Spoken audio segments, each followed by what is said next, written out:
9. The Three Encounters. One day, someone spoke in the presence of the prince and told how the grass in the woods had become a tender green, and the birds in the trees were singing of spring, and how, in the ponds, the great lotuses were unfolding. Nature had broken the chains that winter had forged, and around the city, those gardens so dear to young maidens were now gaily carpeted with flowers.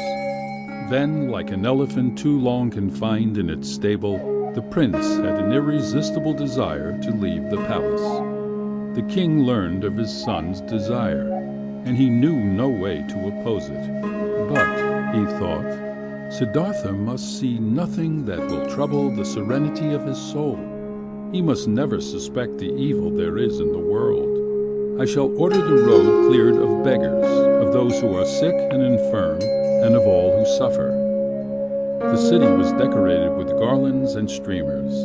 A magnificent chariot was prepared, and the cripples, the aged, and the beggars were ordered off the streets where the prince would pass. When the time came, the king sent for his son, and there were tears in his eyes as he kissed him on the brow. His gaze lingered over him, and he said to him, "Go." And with that word he gave him permission to leave the palace, though his heart spoke differently.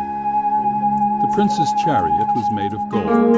It was drawn by 4 horses, caparisoned with gold, and the charioteer held gold reins in his hands. Only the rich, the young, and the beautiful were allowed on the streets he drove through, and they stopped to watch him as he went by. Some praised him for the kindness of his glance.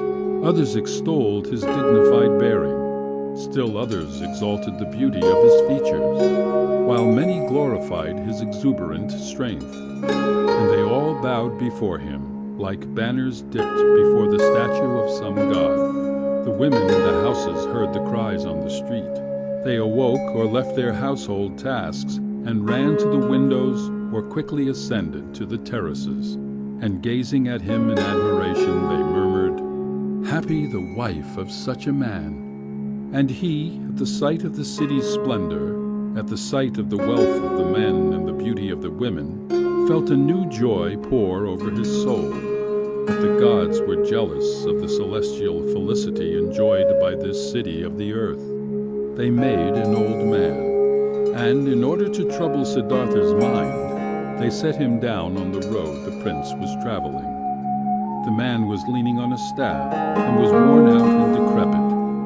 His veins stood out on his body, his teeth chattered, and his skin was a maze of black wrinkles. A few dirty gray hairs hung from his scalp. His eyelids had no lashes and were red-rimmed. His head and limbs were palsied. The prince saw this being, so different from the men around him. He gazed at him with sorrowful eyes, and he asked the charioteer, "What is this man with gray hair and body so bent? He clings to his staff with scrawny hands. His eyes are dull, and his limbs falter. Is he a monster? Has nature made him thus, or is it chance?"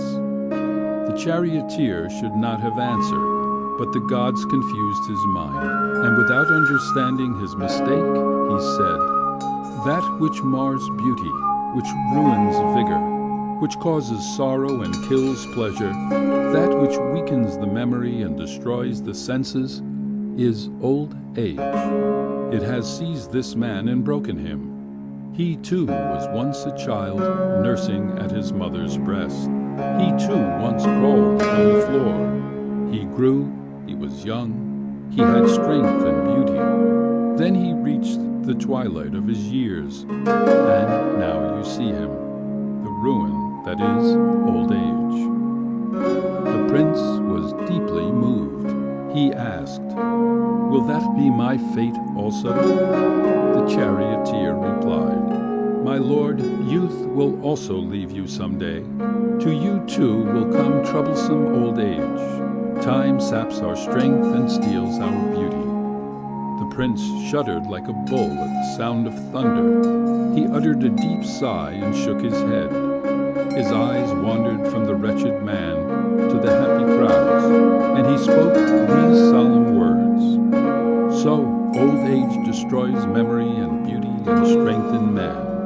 And yet the world is not frantic with terror. Turn your horses around, O charioteer, let us return to our homes. How can I delight in gardens and flowers when my eyes can only see old age, when my mind can only think of old age?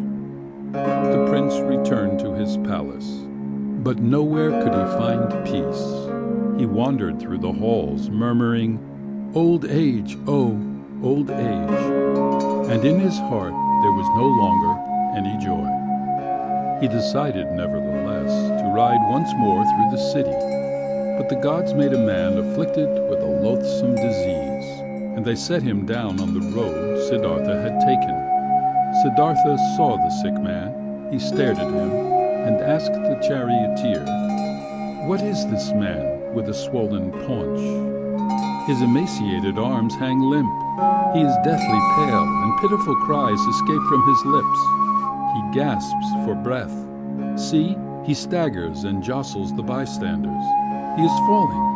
Charioteer, what is this man?" The charioteer answered, "My lord, this man knows the torment of sickness, for he has the king's evil. He is weakness itself, yet he too was once healthy and strong."